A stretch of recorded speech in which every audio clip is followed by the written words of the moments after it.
Let's continue. We have seen now additional case for also young people that's showing something very, very dangerous and concerning.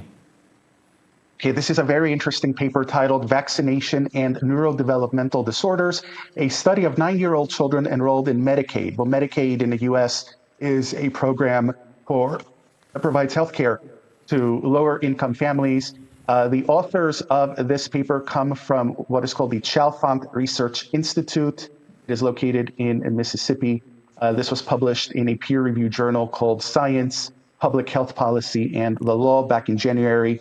And what the authors of this paper did was they looked at Medicaid data from Florida. Every state has its own Medicaid program in the US. They looked at children that were born and continuously enrolled in this program from the date that they were born up until the age of 9. And they looked at their health records because Medicaid has all of these records, the vaccinations that they received, when they received those vaccinations, and of course, all of their other health issues, if they had any. That was all part of the records that were studied here. And this was a large sample. It totaled 47,155 children.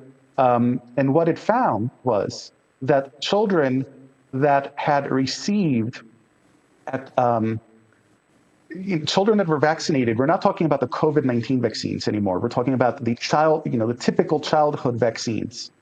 Children that were vaccinated had a 170% higher chance of being diagnosed with autism compared to children that did not get their childhood vaccines. The study also found that the vaccinated children had a 212% higher likelihood of developing other sorts of neurodevelopmental disorders. So these include ADHD, attention deficit hyperactivity disorder, epilepsy, seizures, brain inflammation, learning disorders, and tics, where you have these involuntary spasms.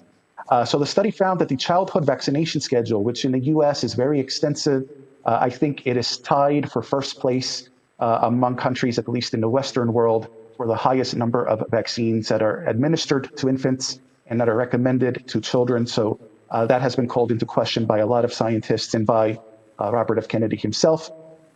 It shows that the childhood vaccination schedule is likely a significant contributor both to the higher autism rate and all of the higher rate of these other neurodevelopmental conditions.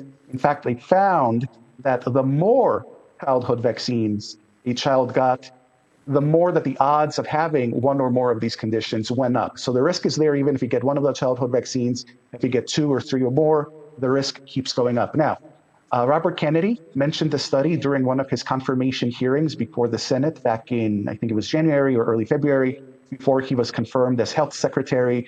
So this study got a lot of attention just from that alone. And of course, in recent weeks, we have seen Kennedy and other public health officials that are now part of the new administration in the US come out and say that they are going to fund studies that are going to extensively examine what may be causing autism, because we had some new statistics recently. Up until a few weeks ago, officially, according to the CDC, 1 in 36 children in the US had autism. That number is now down to 1 in 31. In some parts of the US, like California, where vaccination rates are higher, that number is even lower than that. So we're talking about a huge number of children that have autism now. For some of them, it might be very mild. We're talking about a spectrum here. But for some, these are more severe forms of autism that really limit what they're able to do in their lives. So if we look at statistics, if you go back to the 1990s, I think the rate in the early 90s was 1 in 10,000. And what the media often tells us is, well, the reason for that is because we've gotten better at diagnosing autism. But that has been called into question by other scientists that say, if you look at the number of children that have severe autistic symptoms that would be very hard to miss, by any doctor in any era, that has gone up significantly as well. So there's more to it than just being better at diagnosis. Maybe that is part of the case, but certainly we're seeing that there's other factors that are likely causing this increase too.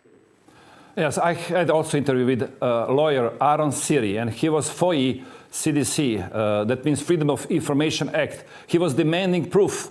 There is no connection between vaccines, pediatric vaccines, and autism. And he was leading this case, legal case, for 1.5 years. And finally, you know what they said? They said, we don't have any proof because we don't investigate. And not only that, last summer was published one paper where was co-author was Richard Plotkin. He is the Caesar of vaccines in the United States.